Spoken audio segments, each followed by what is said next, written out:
Hello बच्चों, कोई भी बड़े एग्जाम की अगर आप तैयारी कर रहे हो और ऐसे बड़े एग्जाम जो नीट हो या जेई हो या यूपीएससी हो, तो इसमें कहते हैं ना कि साम दाम दंड भेद सब लगाना पड़ता है।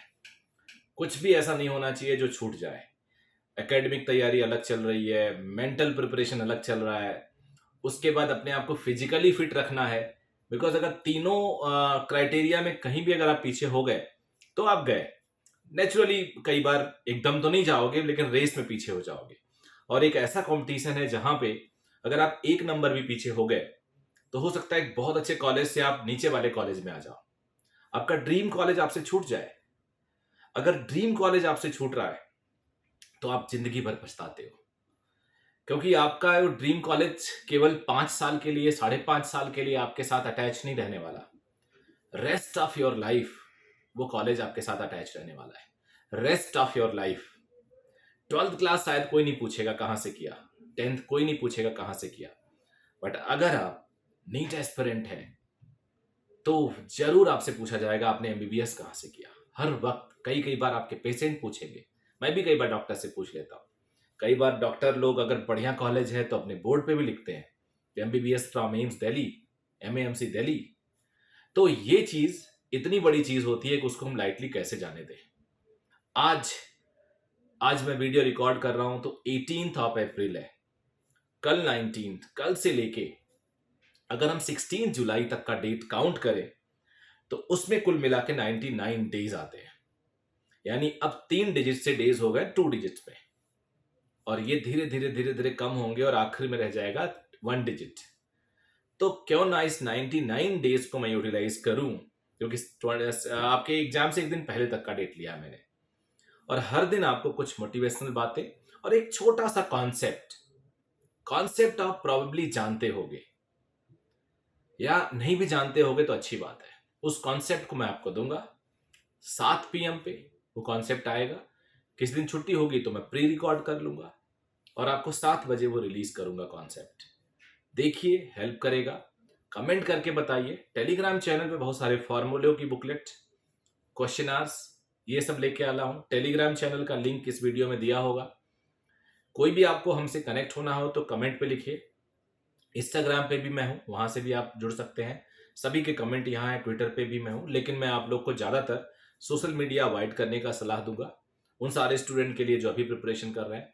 तो ये वीडियो देखिए और वीडियो के आखिर में कमेंट करिएगा, बताइए। इसमें मैं छोटा सा कॉन्सेप्ट दे रहा हूं और उस कॉन्सेप्ट के बाद आप लोग बताना जरूर आपको कैसा लगा। इसमें हम लोग अब पढ़ेंगे 1 डे 1 कॉन्सेप्ट। और 1 डे 1 कॉन्सेप्ट में आप लोग को पता है कि अभी मैं बताने जा रहा हूं आपको सिल्वरिंग ऑफ अ लेंस। क्या होता है कि कोई भी लेंस, फॉर एग्जांपल मैं अभी फिलहाल ले रहा हूं कॉन्वेक्स लेंस, अगर मैं इसमें सिल्वरिंग कर दूं, पॉलिश कर दूं, यानी एक तरह से मिरर बना दूं, तो ये बिहेव कैसे करता है उसके बारे में जानते हैं। मान लो ये प्रिंसिपल एक्सिस है, एक रे को आपने भेजा यहां से, रे यहां गई, एक रे को आपने भेजा, रे यहां गई, यहां आई एम सॉरी, यहां पे रिफ्रैक्ट हुई, फिर अंदर जाके रिफ्लेक्ट होती है, वापस आती है, और फिर अल्टीमेटली यहां कहीं इमेज बनाती है। तो एक तरह से ये पूरे प्रोसेस में रे को एक लेंस मिला, फिर एक मिरर मिला जिसने इसको वापस थप्पड़ मार दिया, एक तरह से कह सकते हो रिफ्लेक्ट कर दिया, और फिर एक लेंस मिला। मतलब ये जो मिरर है वो 3 प्रोसेस से गुजरी। तो पहले एक लेंस, फिर एक मिरर, फिर एक लेंस। अब इसको कॉम्बिनेशन वाले फॉर्मूले से फोकल लेंथ अगर लिखना हो तो लेंस को FL में रिप्रेजेंट कर रहा हूं, मिरर को FM, और फिर आखिरी को FL। तो अब ये हो जाएगा 1/f is equal to 2/FL, यानी 2 लेंस आ रहे हैं, और 1/FM। ये एक्चुअल फॉर्मूला हुआ और ये सब साइन कन्वेंशन के अकॉर्डिंग आएंगे। अब देखो यहां पे रे को कन्वर्ज किया, और इस लेंस को हम, ये जो कॉन्वेक्स लेंस है, इसको हम क्या बोलते हैं? कन्वर्जिंग लेंस बोलते हैं। और ये जो मिरर बना वो भी कन्वर्ज कर रहा है, तो मिरर कन्वर्जिंग मिरर हुआ एक तरह से। और कन्वर्जिंग मिरर क्या होता है? कॉनकेव मिरर, इसे कहते हैं कन्वर्जिंग मिरर। यानी एक कॉन्वेक्स लेंस पे अगर आप सिल्वरिंग करते हो, या इसको मैं ऐसे दिखाता हूं,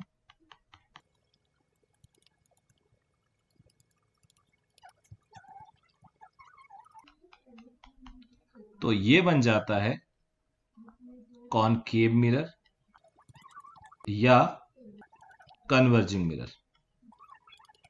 कॉनकेव मिरर या कन्वर्जिंग मिरर बन गया। तो कॉन्वेक्स लेंस को जब हम सिल्वरिंग करते हैं तो वो कॉनकेव मिरर या कन्वर्जिंग मिरर होता है। ये जो मैं स्क्रीन लिख रहा हूं, ये टैब के थ्रू लिख रहा हूं तो बहुत अच्छी क्लीन राइटिंग नहीं हो रही है, but I think it's visible. Similarly अगर हम कॉनकेव मिरर कॉनकेव लेंस को इसे हम बोलते हैं कॉनकेव लेंस। कॉनकेव लेंस ये डाइवर्जिंग लेंस होता है। इसको अगर मैं सिल्वरिंग कर दूं तो ये बन जाता है कॉन्वेक्स मिरर या फिर diverging mirror. For all type of mirrors focal length is r/2 for all type of mirrors। Convex का फोकल लेंथ पॉजिटिव होता है, पॉजिटिव। कॉनकेव का फोकल लेंथ नेगेटिव होता है। ये सब मैं अपने डिटेल्ड लेक्चर में पढ़ा चुका हूं आपको। अब मैं जरा सिल्वरिंग करके आपको थोड़ा और बताता हूं। अब मान लो मेरे पास एक लेंस है और सेम रेडियस का लेंस है, तो लेंस मेकर्स फॉर्मूले से आप लोगों ने अगर इसको सॉल्व किया हो, अंदर म्यू है बाहर एयर है, तो इसका फॉर्मूला आता है R1 R2 से। R1 is plus R, R2 is minus R, और सॉल्व किया जाए तो R/2 म्यू माइनस 1 आता है। तो फोकल लेंथ इज दिस। अगर इसको मैं आधा कर दूं, so R1 is R and R2 is 0, फिर जो फोकल लेंथ आता है वो R/म्यू माइनस 1 आता है। अगर तुम कंपेयर करो तो फोकल लेंथ डबल हो जाता है, डबल इसका। सिमिलरली अगर ऐसे रखा हुआ लेंस, तो यहां पे R1 है infinite, R2 is minus R, and if you solve it, so focal length will remain same as like previous and twice of f। तो ये चीज आपको जानना चाहिए। अब मैं एक फाइनल पॉइंट बता रहा हूं। फाइनल पॉइंट क्या है? फाइनल पॉइंट है कि एक लेंस है मेरे पास, फिर मैंने आधा लेंस ले लिया, एक तरफ से कट कर दिया, फिर मैंने आधे लेंस पे सिल्वरिंग कर दी फ्लैट साइड में, फिर मैंने आधे लेंस के कर्व साइड पे सिल्वरिंग कर दी, फिर मैंने पूरे लेंस के कर्व साइड पे सिल्वरिंग कर ली। सेम कॉन्सेप्ट आप यूज कर सकते हो कॉनकेव के लिए। तो ये दोनों तो लेंस हुए, ये तीनों मिरर हुए। इसका फोकल लेंथ, इसका फोकल लेंथ, इसका फोकल लेंथ, इसका फोकल लेंथ सॉल्व करना पड़ता है उसी कॉन्सेप्ट में रख के। जो आपको फॉर्मूला बताया है मैंने यहां लिख देता हूं, 2 focal length of lens plus 1 focal length of mirror, और इसको सॉल्व करोगे तो इसका फोकल लेंथ हो जाएगा, ये मैंने सारा डिराइव कराया हुआ अपने लेक्चर्स में। अब ये तीनों आपको पता है कि ये मिरर्स हैं, तो इनका effective radius of curvature twice of focal length, तो ट्वाइस ऑफ एफ डैश करोगे R/म्यू माइनस 1। इसका effective radius of curvature twice of focal length, तो वो आ जाएगा R/म्यू। इसका इफेक्टिव रेडियस ऑफ कर्वेचर, तो ये आ जाएगा R/2 म्यू माइनस 1, बिकॉज ये अब मिरर हो गए। तो इस तरह से आप लोगों ने इसका बेसिक कॉन्सेप्ट सीख लिया है। अगर इस पे डायरेक्ट क्वेश्चन आएंगे तो और देख लेना थ्योरी, ये रिमाइंडर के लिए था। और उम्मीद है कि आपको ये पसंद आएगा। कमेंट करके जरूर बताना कि आपको पसंद आया कि नहीं आया। Thank you. तो ये था हमारा कॉन्सेप्ट जिसमें मैंने आप लोग को सिल्वरिंग ऑफ ए लेंस के बारे में छोटा सा कॉन्सेप्ट दिया। इसमें क्या होता है कि अगर आप कॉनकेव को सिल्वर करते हो तो कॉन्वेक्स मिरर बन जाता है, और कॉन्वेक्स मिरर से लेंस को सिल्वरिंग करते हो तो कॉनकेव मिरर बन जाता है। ये सब आप देख लिए हो। फॉर्मूले से फॉर्मूला जब डिराइव करते हैं फिजिक्स में तो साइन कन्वेंशन नहीं लगता है, लेकिन उसके बाद अगर न्यूमेरिकल उसमें यूज करना हो, आपको सॉल्व करना हो, तो दोबारा से साइन कन्वेंशन लगेगा।